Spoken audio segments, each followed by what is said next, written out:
Soc Sergi Ciencioror, tinc 35 anys, faig de voluntariat. Jo faig les tasques administratives dimecres i divendres de 11 a 1. Estem donant diferents tasques cada dia.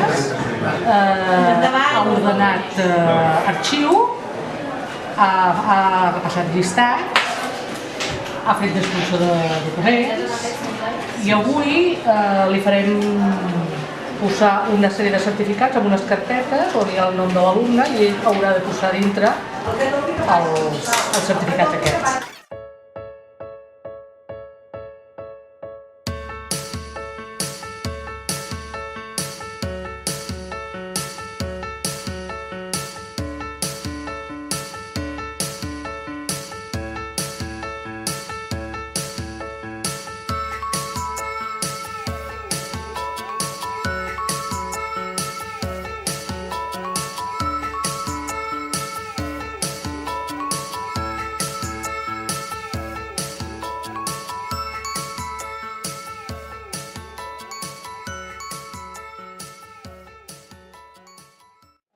La relació amb nosaltres ha estat fantàstica, cap problema, i bueno, ens ho hem passat superbé aquí a l'oficina, sí, Sergi?